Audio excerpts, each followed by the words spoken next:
The police don't come unless you verify it, either with a guard, audio, or video.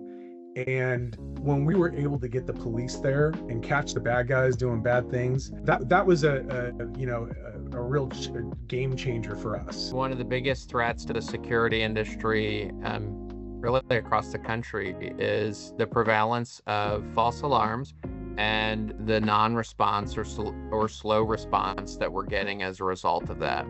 We lost, I want to say 90% our video analytic customers. It was terrible. And I have to say, it was some of the best money I've ever spent.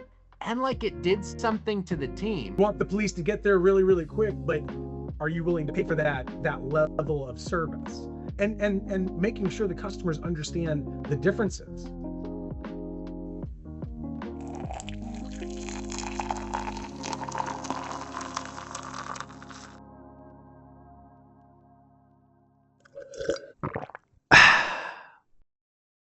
Good morning and welcome to Coffee Break with Jake. I'm so glad that you're here. For those of you that may be new to the call, we host this call every Friday. We've taken a bit of a break, but generally every Friday at 11 a.m. And the purpose of the call is to bring together folks from all over the industry to share best practices, to talk about challenges, to identify new opportunities for growth. And selfishly, I host this call really because the most important things I've learned from other people. And so it's a really great opportunity to bring together some of the smartest people I know, to learn from them and pick their brain. I'm glad to have all of you here to join me in that effort. And I'm especially glad to have with me here today, Mr. Jon Perry, president of Sting Alarm. Jon, would you introduce yourself and tell us a little bit about Sting Alarm? Yeah, great. Thanks for having me, Jake. I'm really excited to be here with you guys today and talking to you. It's my first time doing a podcast, so I appreciate the You're doing opportunity. great. You're I doing mean, great. I appreciate it. So yeah, Jon Perry. I'm the president owner of Sting Alarm here. We're headquartered here in Las Vegas. I'm born and raised in Las Vegas. Graduated UNLV in 2003, or sorry, 1998. And started Sting Alarm in 2003 with one of my longtime business partners, or longtime friends, family friends, and now business partner, a guy named Jonathan Fine. We started the business with the intent of doing something different in the security industry. My background was IT. And we just wanted to do something different. My background was in IT systems and software management and development. And it was at the time where everything was analog. It was a very much an analog world. Things were happening primarily over phone lines. Surveillance systems were recording to VCR and VHS tapes. And being headquartered here in Las Vegas, that was our big that was the big hook that Jonathan got to get me into the business. We'll be on every casino on the strip. That was the hook.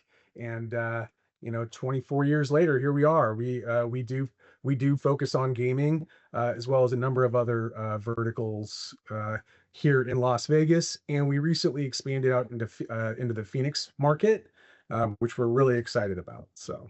Awesome. Awesome. And you talk about kind of the state of the industry and technology when you first got started, everything being analog. What was the specific opportunity that you saw then? And maybe what did you see as an opportunity that maybe some of the other folks in the Las Vegas market didn't see? Back then, it was very the security industry and the IT worlds, they didn't really touch. The IT guys managed the servers and the security guys did the alarms. There was no convergence. But as the IP systems became more and more prevalent, and you started to need to work with the IT directors and the IT companies and getting that buy-in from them, because otherwise the projects just tended to get held up at the last minute because the network wasn't right. So I think adding some of the structure from the IT world, blending it in with the security industry, the kind of the somewhat wild west. But I think now it's all kind of security. It's a thing. And it's not just physical security, it's cybersecurity. So early on, you got started filling a gap here. You recognized the opportunity to bring together security and IT.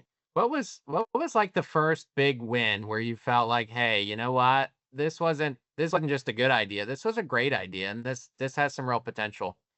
Wow, that's a great question. So the road has definitely not been easy. It's been a long road of lots of lessons learned. I would say when we rolled out initially we used to call it video analytic monitoring. Today we call it remote guard. When we rolled that out and were able to protect customers' properties in real time and shout to them and talk to them and then dispatch the police, because we're here in Southern Nevada, it's a no response. So the police don't come unless you verify it, either with a guard, audio, or video. And when we were able to get the police there and catch the bad guys doing bad things, that was a real a game changer for us. And we've been doing that since, I want to say, our first rollout of that was in probably 2012, 2013. Yeah, using like Video IQ platform, which is now gobbled up into a Vigilon, but in Motorola. But yeah, we were using those analytics with our own central station that we owned and operated at the time, and we were able to do it. I mean, the problem was we just weren't able to scale it, and that was the biggest one of the big reasons why we decided to move our monitoring to third party, actually. So So, that's really interesting. There's so many dealers, and you see me kind of shouting from the rooftop, like, "Hey guys, video monitoring, remote guarding, think about it." Like, it's a thing. But obviously, you were very early, very early adopter. I'd like to understand between doing remote guarding then in 2012 versus doing remote guarding today, what has been the most meaningful change in technology that's really kind of helped you to offer a better level of service there? it really comes down to the tech and its ability to detect objects, to detect behaviors. Because when we were first starting, we started with motion detection. It was just a little bit smarter than motion detection when we rolled out the video analytics monitoring, but it was like line crossing. It was very, very basic stuff. So, today being able to identify objects and giving the operators the metadata, the data that's really important to be able to make a determination, because that's really what it comes down to. The operator sees something. Is it criminal? Is it non? Like how do you do it, right? So being able to really give the operators the most information to be able to make that decision is critical.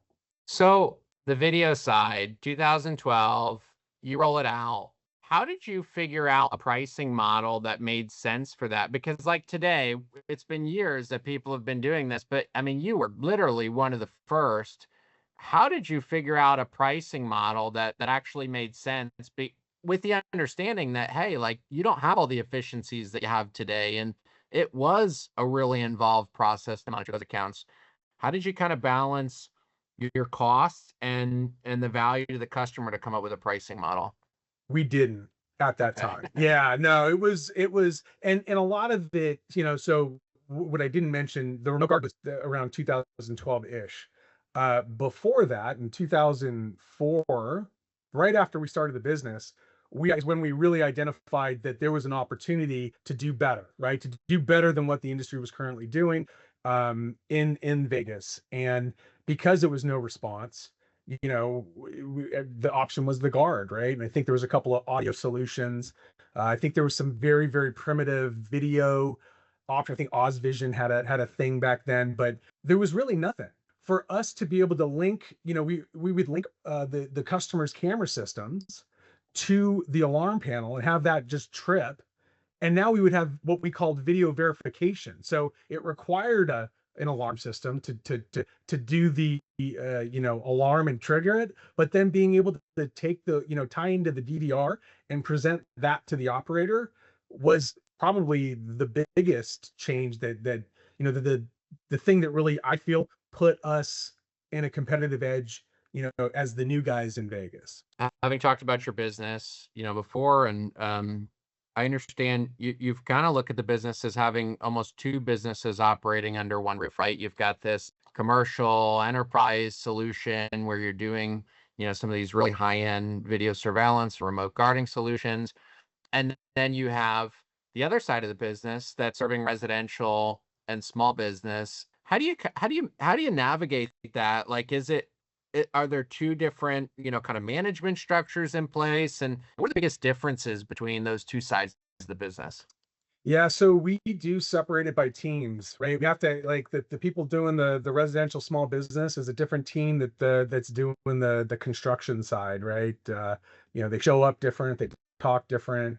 Their presentation is completely different.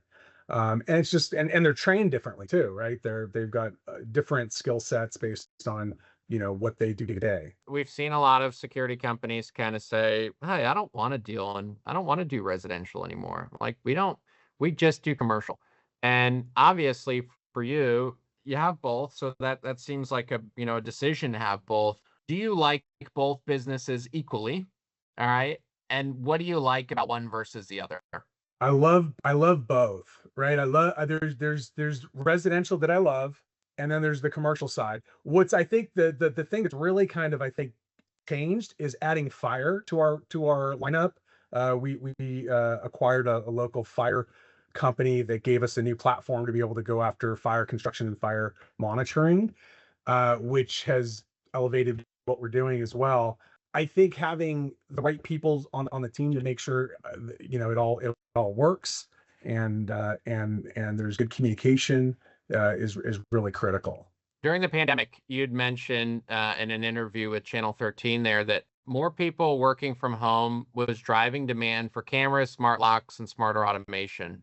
Which of those were temporary, and kind of which ones have just kind of become permanent? I think thermostats are a great offer, a great connection. I think the leak detection is another one that provides a lot of value.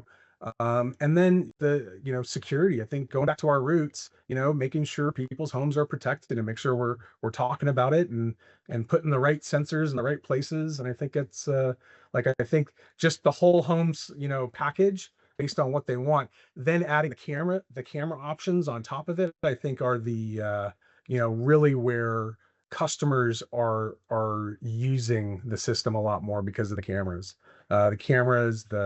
The thermostats, those are the points that really keep customers engaged with what we're doing and the services that we provide for them.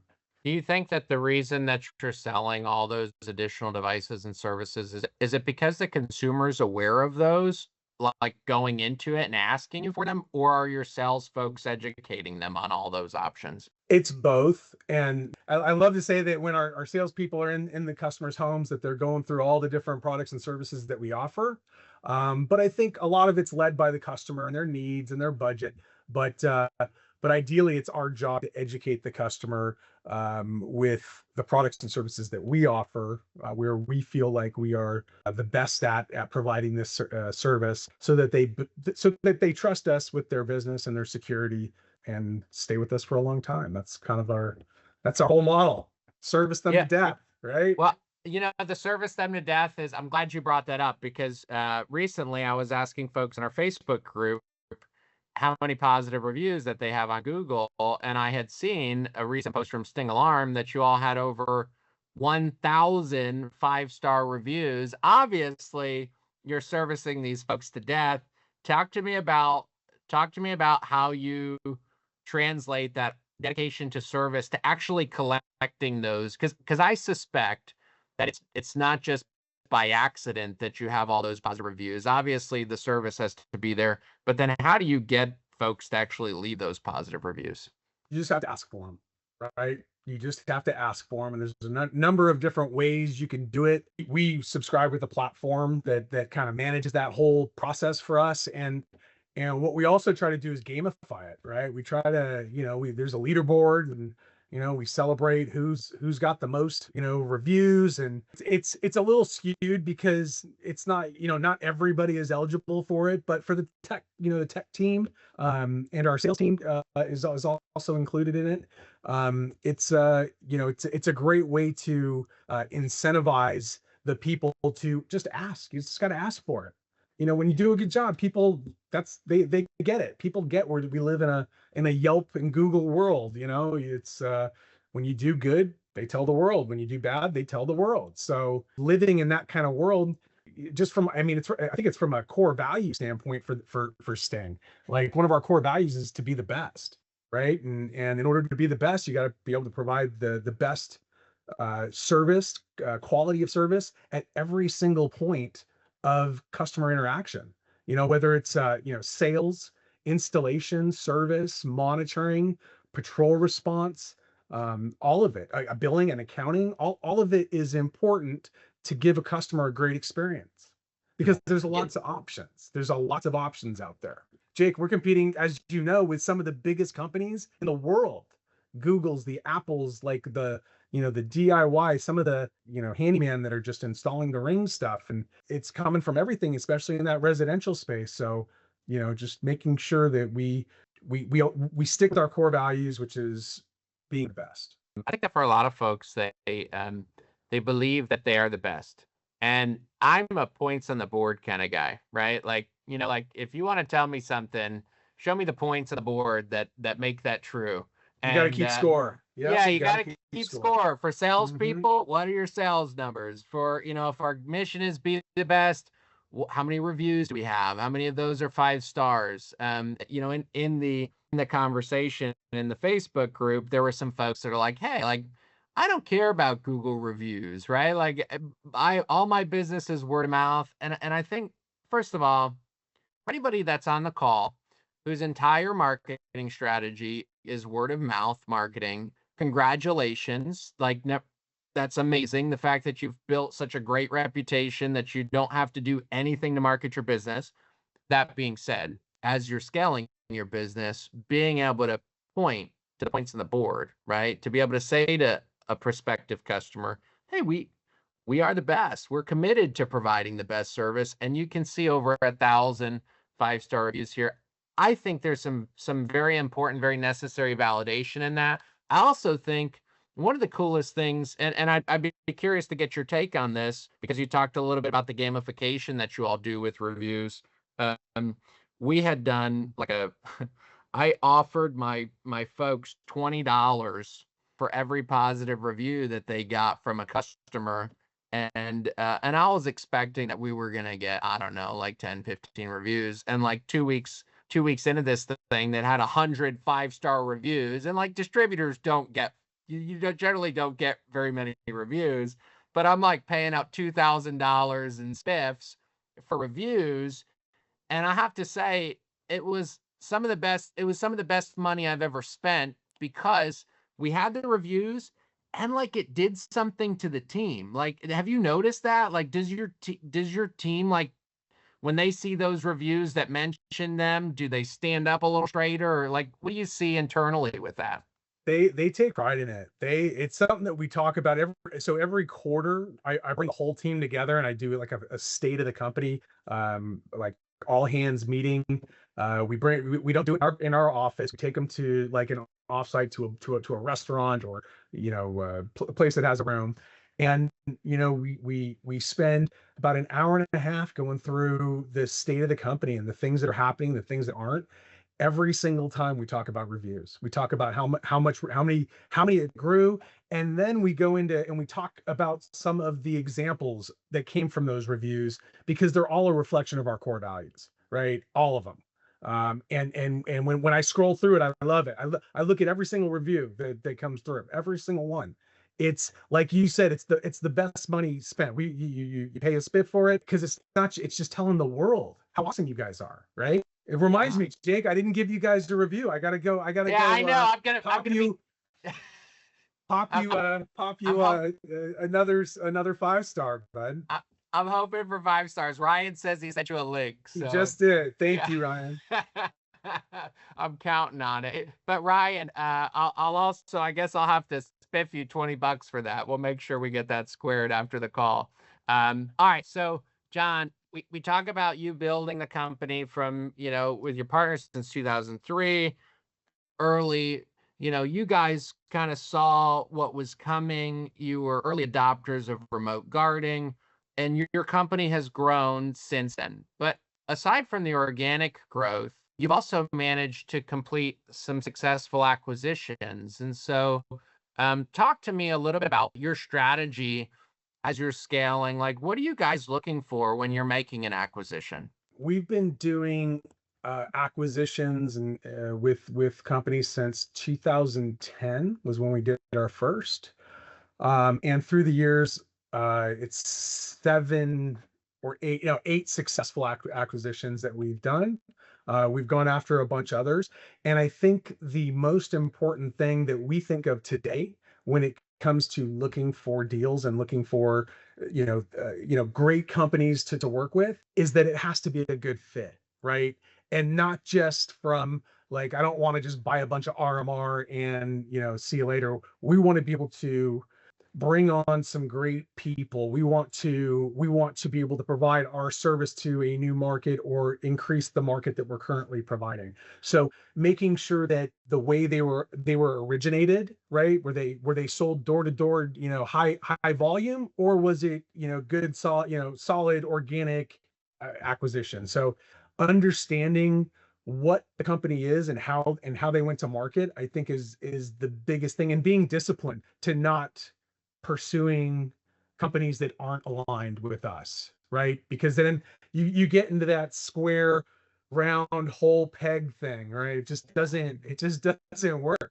And it just I don't want to get into a lawsuit with anybody. To date, I've never gotten into a lawsuit with anybody, and I think that says something, right? We want to I'm do not good gonna deals. wait for you back here. Yeah, I'm not gonna wait. I feel like if I every deal I go into with I want to be transparent. I want to put my best foot forward, because it's a very emotional decision. Someone's built their company for years and years and years, and now they're going to turn it over to you. They've been competing against all the big bad guys for all these years, and now they're going to turn it over. And how are you going to do it? Because that's their friends, that's their community. So I just think it's important, right? It's important to make sure that we're aligned and we're not just buying everything, right? Yeah, it's interesting you mentioned that it's their friends, it's their community, and it made me think back to a conversation I had with a friend of mine. His dad had sold the business. They actually ended up selling it to the wrong company, quite frankly. Like it was not the best scenario after the fact.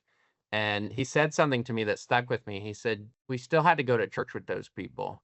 We still had to see them at the grocery store, right?" And so, like, to your point, like, I think about that, being intentional, obviously, from the buy side, being intentional from the sell side about, whether where you're pursuing a deal. Yeah, I think it also goes to show that in your pursuit of these deals, people trust you to be a good steward of the business that they've built going forward, right? And that's gotta be mean something to you, doesn't it? It's so important, right? It's so important. And I mean, I know, I feel like a broken record, but it goes back to our core values, right? We're very clear on who we are and what we want to, and how we want to do things and what we want to be. And that clarity really translates into a lot of the different things that we do in the business. So I think it's important. It's meaningful to bring up. Yeah, so you mentioned alignment, and I suspect that's more about cultural alignment than just kind of alignment of the services, because earlier in the call you mentioned acquiring a company that kind of helped you get more into the fire side of the business. So is part of your strategy also looking for businesses that can help you not just bolt on accounts, but bolt on some know-how and maybe create some opportunities in different categories where you guys weren't necessarily strong to begin with? It does. And however, but there's a thing that we've got that we're very clear on. We want to focus on the things that we want to be the best on, and those are the things that we want to focus on. Like, we don't want to get distracted with all the cool shiny objects that are out there, because our industry produces a lot of them. There's a lot of cool things to play with and to try, and that in theory should work, that it just doesn't work that way. So being being focused on the lines of business that we want to be the best at, and just focusing there and saying no. It's the hardest thing to do to a customer, is say no, right? Yeah. No, See, I don't that's want to take your money. right? I don't, because if we can't be the best, we don't want to do it. I had a dealer call me last week and he's like, Jake, I need to put a fire alarm in a trailer for like this temporary application. He's like, I want to buy one of your trailers. And I was like, you explain to me what's going on. And he explained, I'm like, dude, you don't need one of my trailers. Like, you need a cargo hauler, with an air Right. conditioner for what you need. But like to your point, sometimes it's kind of hard to say no, but you also have to recognize if the outcome isn't right for your customer, it's not right for you, they're not going to be served well by it, and you're not going to get 1,000 plus 5-star reviews. You mentioned something. You mentioned something about all the shiny distractions, new technology. It's an interesting perspective coming from somebody that's been so forward thinking with technology. There's so many dealers that I talk to that ignore all the new stuff, but gosh, they've been installing the same old stuff forever, and maybe it's time to kind of look up and look around. How do you balance being on the cutting edge, but also maybe not being on the bleeding edge of technology? So that's the rub, right? How do you not try all the new shiny objects because they're cool, and rolling out? It comes down to testing, right? Testing the products, make sure that they work. Be specific with the customers that you're working with. If it's something newer, maybe being more transparent with them. But ultimately, we want to align ourselves with our partner and our partners, and we want to make sure that when we're signed up with whatever product line it is, whatever partner it is, that our objectives are the same. Like we can't say we're going to be the best if we're offering a product that might not be that way. So we've got a set standard of what we're looking to do. Now, when it comes to like the new stuff and the new things, my job and my leadership team's job, of the organization, that's what we have to be looking out for, right? Because it's not just on the technology side, it's on the people side, it's on the accounting side, the finance and accounting side, it's on the customer service side. So we don't want to be dimensional. We want to be looking at the entire business and making sure that our entire business is staying relevant for the future. And there's a lot of like this things are changing right now with AI coming on, and it's things are changing. So you talk about relevance, and I think that one of the biggest threats to the security industry, really across the country, is the prevalence of false alarms and the non-response or slow response that we're getting as a result of that. Now, you've been dealing with that for some time now. Talk to us a little bit about how you've overcome the response. Is it totally non-response in Las Vegas, or there's specific requirements to get them to respond? No, they're not going to respond like they will respond on a silent, like a silent panic, but it Okay. depends on which HJ you're in. There's a couple different specific rules, but in general, when we have video and it's verified, they're gonna get there quicker than when it's not, and that's been just kind of how they roll. I'm sorry, I didn't get the initial part of the question. Sorry. Yeah, sure. So, talking about, you were talking about staying relevant. I was talking about the challenge with the relevance of the alarm industry kind of at large, because of so much of the value that we sell as an industry is, hey, when something bad happens, the good guys are going to come fast, right? How have you kind of navigated that in an area where, without the right systems, they don't come fast? Lots of I would say probably our biggest complaint today is how long it takes for our guards to get there, right? And in reality, it's going to take anywhere from 20 minutes to, we tell our customers up to 45 minutes in some cases, depending, but that's, in reality, it could be more than that. Depends on the night, depends on the situation, and it's something that, because we don't provide it ourselves, we work with a partner, we don't really control it. So it's one of our pain points, to be honest, and that's why getting people onto video helps solve that.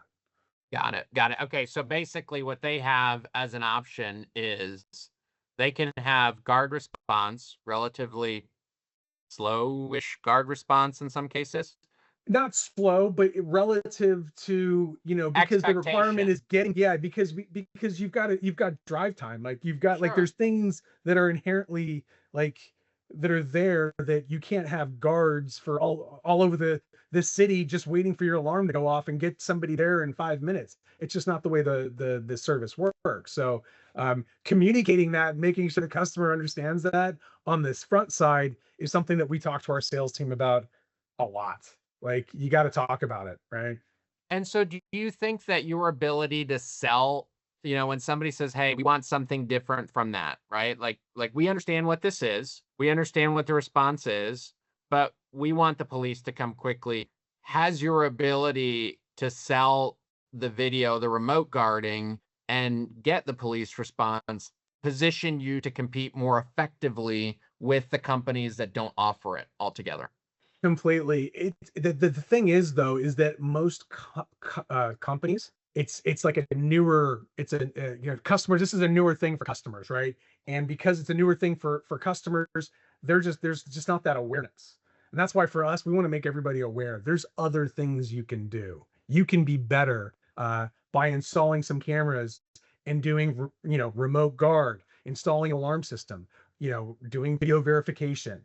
If you depend, and a lot of it comes down to budget, right? You Sure. want the police to get there really, really quick, but are you willing to pay for that level of service? And making sure the customers understand the differences, right? Because there's a huge difference. Doing remote guarding, that price point for that service is completely different than the price point doing video verification. It just is. Would you say, kind of looking back on the history of the business, did you kind of expect it to grow the way that it did? And what Um, surprised, and whether you did or you didn't, what's really surprised you along the way? Yeah, so I would say, I think it's in the process. Almost, I would almost say infancy of, well, maybe like toddler years. I'll say toddler years of this whole video boom. I think that there's still a huge amount of growth that's gonna happen here in this segment, and we're certainly bullish on it. What have I learned? I'd say hands down, when it comes to remote guard, it's making sure we set the expectation from the get-go, and that we don't just say yes. We can't just say yes. So talk to me about what getting it right looks like with remote guarding. Best case scenario with remote guarding is that we install cameras, we turn on the service, and that the customer, that we are able to show them actionable data of things that we did while they were sleeping, and while their property, while nobody was supposed to be on their property. Here's what was going on at their property, right? Here's all the times that we shouted down and just shooed them away. And here's all the times that we actually tried to shoot them away, but they didn't go. So we had to send, dispatch. And if it's criminal, we're going to send the police. If it's non-criminal, we're going to send, we'll probably just send a guard. Just being able to set that expectation with the customer is so important, right? Making sure they know what it can do and what it can't is the probably the biggest thing that we've learned. And where do you think it goes wrong? Like, is it that the remote guarding company might not have a good understanding of what the customer wants, or is it that the customer doesn't have a good understanding of what the remote guarding company can actually do? It's the answer is both. It's all of the above, right? You need to have customer awareness. The customer needs to be on board with, or be aligned with what we're providing. And then we, as the dealer, the provider, we need to be aligned with the services that we're providing through our partner, our video monitoring partner, um, to be able to give the customer the experience that they're looking for. So, they're our partners. So we work with them very closely regarding making sure that every single one of these accounts we turn on, that we feel like we could be successful, right? Because the last thing we want to do is try to turn on a video, remote guard site and have it be noisy, or, and ultimately just not work. So in our years, and our, through the history of doing this, we've had a lot of, at the time they were video analytic customers, that we went from being able to service them to not being able to service them. And we saw an enormous amount of attrition that really put our business in a bad spot for a few years. Um, because we didn't bring on good customers. We didn't set the expectation from the get-go. And then when we switched our monitoring to third party, not with the company we're with now, but with the first, choice that was a local choice, we lost, I want to say 90% of our video analytic customers.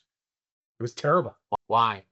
because we couldn't provide the service. And I say we, our partners and Sten. I can't tell you how painful it is because these customers, they're not $50, $60. These were hundreds and in some cases thousands of dollars a month. And in one case, we had a car driving around a car dealership for an hour, and they never got notified. We've learned the hard way, and now we're super thoughtful when it comes to every single account we bring on because we want to keep that customer for life. And so we believe if we do what we say we're going to do, we're going to keep that customer for life.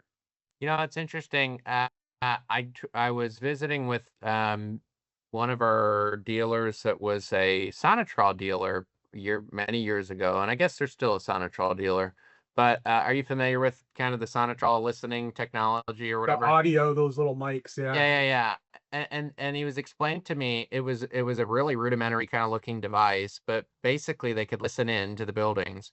And he was explaining that the operators could, based on what they heard, tell you exactly which site it was. Like they wouldn't even have to look at any of the stuff. They could listen and know which site it was, what was going on, who was there, and whether or not there was a problem.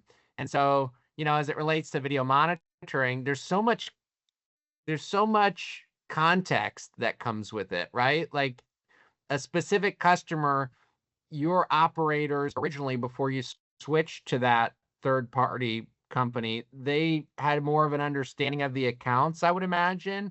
And I'm sure that was a real differentiator, but how does that scale? Like how were you ever able to scale that to third party? So I think that's good and bad, right? Like for us, when we had our own monitoring center, Brandy, who's our operator, she had been there for like 12 years, whatever, she always there. Brandy, everybody knew Brandy. So Brandy would see see the alarm would go off and she would see whoever, and she would just know that that's Mike, and Mike always sets his alarm off every morning and to not call. Well, Right. Mike would complain saying, I set off my alarm, you guys never call. But Brandy knew because she had called him 10 times over the Right. last. So being more systematized, going to third party was I think provides a better customer experience, to be honest. Like you lose that that personalized touch. But I think when we're talking about security, like you got to ask for a passcode every single time. Like I know, I get you. Like, but you got to ask for that passcode. You've got to be able to, there's certain things that we've got to be able to do every time to be able to create that perception of trust, right? For them to trust that we're going to do that every single time. And that when it hits the fan, that we're going to be there, we're going to do what we say we're going to do. Yeah, so again, kind of talking about third party, I think one of the biggest challenges, fears maybe that most dealers have with getting into video monitoring is kind of the shift from a traditional alarm system can false alarm 10 times a month and they still only get charged a few dollars a month from their central station. But operator handled events as it relates to video monitoring are not an all you can eat buffet. How do you, I imagine, that's a part of your pricing strategy and a part of how you set up these systems to alert factors in minimizing operator handled events as much as is possible without getting misses, right? Because the only thing worse than a false alarm is a missed alarm, right? How do you manage? How do you look at the accounts once they're onboarded and try to manage to minimize those operator handled events once they're online? So it comes with making sure the system's installed properly the first time, right? Everything's tested. So that's the first thing. The second thing, and it's probably more important than the first thing, but the second thing is you got to train the customer. They got to know how to use it. They got to know what to expect, what to do, and you got to give them a way to ask questions. So I think those two things right there probably fix a lot of it. Going to the next levels, when we start seeing patterns, we need to be more proactive. We need to say, hey, Mr. Customer, you set your alarm off 10 times in this month, all false alarms. Is it a service problem or is it a customer education problem? But either way, we need to figure it out, because the customer's not getting a good experience, and our partner isn't having a good experience. And we want to set our partner up for success. So because if they're successful, we're successful. You know, we want to make sure that we're providing the service the way they think they can do it, so that there's full alignment, right? And I think that's critical, being aligned with your partners. I think that's that is gonna make it into the clip afterwards, because it's such a like, if I want to rewind and play that over again, because so often we look at activity with a central station as like, oh, like this could add additional costs to the dealer, but you nailed it.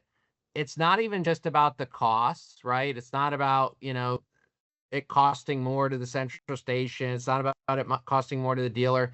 It costs you in customer experience. Like, that's 100%. not a good experience. I think Yeah. about it. Gosh, when I get a phone call because my alarm system has gone off at the office and it ends up being a false alarm, which even the best case scenario, perfectly installed system. My dad's company installed the system. I think he's on the call. So, Dad, it's not on you, but once in a while, we get a little false alarm going on here. It sucks. Like, I don't know. I can say sucks. It's my podcast. So, it's just not a good experience, and you've dialed into that. So, how do you? At what point, when somebody has an alarm, are you like kind of trying to figure out what's going on? Is it after the first one, after after a number of them? How closely is your team looking at that? So our service team looks at it a number of different ways, and we're always looking at ways to enhance that. But and when it gets into the weeds of it, I'm not quite sure how our service team handles that. What my messaging is we want to be the best, and we Yeah. want to provide the best customer experience to all of our customers. And for us, that also that's going to translate down to our service team, who's going to know that false alarms are bad, right? It's bad for our customers, bad for our partners, bad for us, right? Especially if we dispatch a patrol, because then we start getting charged for that. And now we got to start charging customers for that. And that makes them really mad. So again, it's the bigger picture that we're focused on.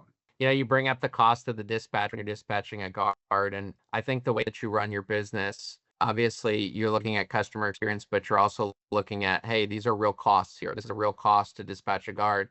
And I wonder if the whole alarm industry would maybe shift the way that they kind of look at this. I'm not proposing that they get charged for police response. I'm just hypothesizing that if they were to actually incur a cost of dispatching the police, would they run their business differently? And I think that it would be worthwhile for all the folks on the call to think about that. Like, would you do something different if every time the police responded, you got a charge? Then I think you should do something different, right? If you can honestly say no, like, we're doing everything we can to minimize unnecessary dispatches, like, cool, like that's great. And you're a good, that's a great public-private partnership in the best case scenario for the consumer. What would you say, Jon, one technology over the years that you were like, hey, I think this is cool, but it didn't end up being that cool? Gosh, so much. There's just so much. What's one that would be cool? That would have been cool. I mean, you kind of stumped me. I can't even I can't even think of one right Is now. there one that you didn't expect would be as popular or as kind of disruptive as it turned out to be? Is there something today that you guys are doing that you didn't really expect you would be doing as much Yeah, of? yeah, and this is okay. So there's one thing that and this is more of like a newer reflection is looking at those halo sensors. Not to name products, but being able, not looking at them as just detection, but more looking at those sensors as cameraless cameras, right? Yes. Being able to know exactly what's going on without having a camera in a place. I think that's I missed the boat on that one. We could have started with that a while ago, and I feel like that just opens the door, especially being in Las Vegas, lots of hotels, casinos, just a lot of places where that technology could be very very much leveraged. So that's probably one big one I would say that comes to mind. Yeah, and for the folks that are on the call that may not be familiar, we're talking about basically devices that can provide presence awareness. Like you can be aware of kind of what's going on while still maintaining privacy. And there's different types of technology now that are coming out to do that, right? And I kind of look at it as really about awareness, right? You know what's going on, but you don't necessarily have to see it. And I think about, like, even in my house, um, I've got some dumb motion detectors, but I think it would be worthwhile to have devices in the house that could tell a central station operator what's going on without them seeing me running across the house in my underwear. You know what I mean? Like it's Totally. like, hey, like I want them to know, but I don't want them to see me in my underwear. They don't want to see me in my underwear. So, I think that's a really good look into not just kind of where we're at today and could be, but I think that's a good glimpse into where we're gonna be with future of technology. All right, so I got some rapid fire questions for you. They don't have to be too rapid fire, but they're somewhat rapid fire. What's one thing the security industry needs to get better at over the next 5 years? I would say the security industry needs to get better on, I would say, communication and transparency, I think are probably the biggest things. And so transparency, I said it was gonna be rapid fire, but I'm gonna ask you to expound on that just a little bit. Transparency about what in particular? Just about what the systems do, what they don't do, right? I Mhm. think the product team goes to market with a certain set of eyes and until the marketing team gets it, and they really got to talk about it and spin it. And I think sometimes you kind of lose the soul of the product with that. So What's one thing customers underestimate about real security? definitely response, right? How quickly we're going to get there when something bad happens. Yeah, I think that would be the big one. Yeah, definitely. How quickly we're going to get there. When people think of Sting Alarm, what do you hope they say? Be the best. That's it. Well, they're saying it. They're saying it all over Google, so they're definitely saying it. We work on Um, it every day, Jake. Every single day we work on that. I love it. What are you most excited about right now? I am really excited about our business, the industry. I think it's growing. I think, like I mentioned earlier, I think we're at the toddler stage of this remote guarding, video monitoring services that are coming out. And I really believe they're just growing. It's going to be bigger segment.